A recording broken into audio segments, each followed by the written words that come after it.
ನಮಸ್ಕಾರ, ಕಲಾಪ್ರಿಯ ನ್ಯೂಸ್ ಚಾನೆಲ್ಗೆ ಸ್ವಾಗತ. ಸಮಸ್ತ ವೀಕ್ಷಕರಿಗೆ 78ನೇ ಸ್ವಾತಂತ್ರ್ಯ ದಿನಾಚರಣೆಯ ಶುಭಾಶಯಗಳು.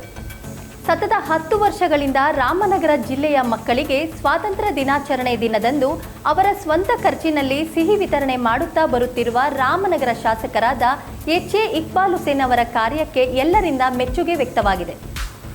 ನಾನು ಈ ಕ್ಷೇತ್ರದ ಒಬ್ಬ ಶಾಸಕನಾಗಿ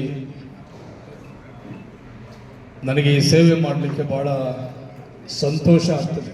ಪ್ರತಿ ಶಾಲೆಗೂ LKGಯಿಂದ ಹಿಡಿದು UKG, LKG, LLB ಆಗಲಿ, PUC ಆಗಲಿ, ಪ್ರೌಢಶಾಲೆ, ಖಾಸಗಿ ಶಾಲೆಗಳು, ಗೌರ್ಮೆಂಟ್ ಶಾಲೆಗಳು ಯಾವುದೇ ಇರಲಿ, ಇಡೀ ಜಿಲ್ಲೆಯಲ್ಲಿ ಎಷ್ಟು ಶಾಲೆಗಳಿದೆ, ಅನುದಾನ ರಹಿತ, ಅನುದಾನ ಇರುವಂಥ ಎಲ್ಲ ಶಾಲೆಗಳಿಗೂ ಕೂಡ, ಮದ್ರಸೆಗಳಿಗೂ ಕೂಡ, ಯಾವುದೇ ಸಣ್ಣ ಎಂಥ ಶಾಲೆ ಇದ್ರೂ ಕೂಡ ಅವೆಲ್ಲ ಶಾಲೆಗಳಿಗೂ ಕೂಡ ಈ ಒಂದು ಸ್ವತಂತ್ರೋತ್ಸವದ ಸಿಹಿಯನ್ನು ತಲುಪಬೇಕು ಅಂಥೇಳಿ ನಾವು ಈ ಕಾರ್ಯಕ್ರಮವನ್ನು ಮಾಡ್ತಾ ಇದ್ದೀವಿ.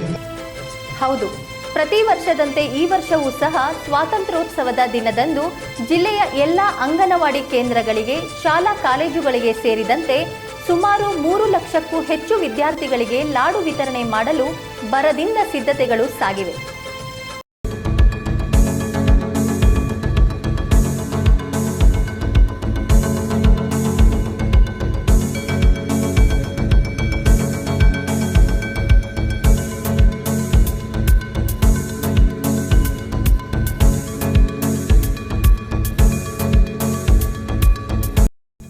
ಕಳೆದ 2 ದಿನಗಳಿಂದ ರಾಯರದೊಡ್ಡಿಯ ಖಾಸಗಿ ಕಲ್ಯಾಣ ಮಂಟಪದಲ್ಲಿ 100ಕ್ಕೂ ಹೆಚ್ಚು ನುರಿತ ಬಾಣಸಿಗರು ಲಾಡುಗಳನ್ನು ತಯಾರಿಸುವ ಕೆಲಸದಲ್ಲಿ ನಿರತರಾಗಿದ್ದು 14ರಂದು ಎಲ್ಲ ತಾಲೂಕಿಗೆ ಸಿಹಿ ವಿತರಣೆ ಸಿದ್ಧತೆ ನಡೆದಿದೆ.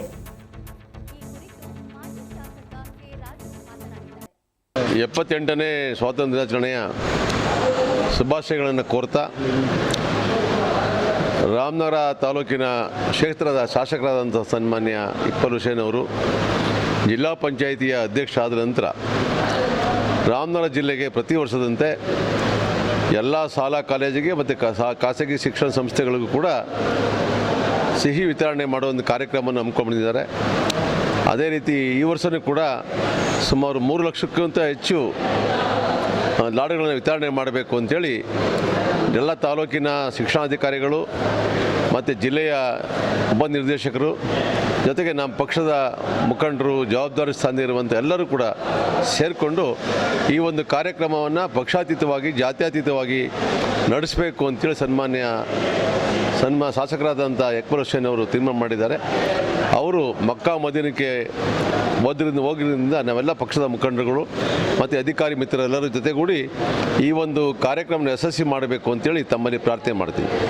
ಈ ಸಂದರ್ಭದಲ್ಲಿ ನಗರಾಭಿವೃದ್ಧಿ ಪ್ರಾಧಿಕಾರದ ಅಧ್ಯಕ್ಷ ಎ.ಬಿ. ಚೇತನ್ ಕುಮಾರ್, ಜಿಲ್ಲಾ ಯುವ ಕಾಂಗ್ರೆಸ್ ಸಮಿತಿ ಕಾರ್ಯಾಧ್ಯಕ್ಷ ಅನಿಲ್ ಜೋಗೇಂದರ್, ವಿಭೂತಿಕೆರೆ VSSN ಅಧ್ಯಕ್ಷ ಪಾರ್ಥ, ಮುಖಂಡರಾದ ವಸೀಂ, ತಬರೇಶ್, ವಿನಯ್ ಮತ್ತಿತರರು ಇದ್ದರು.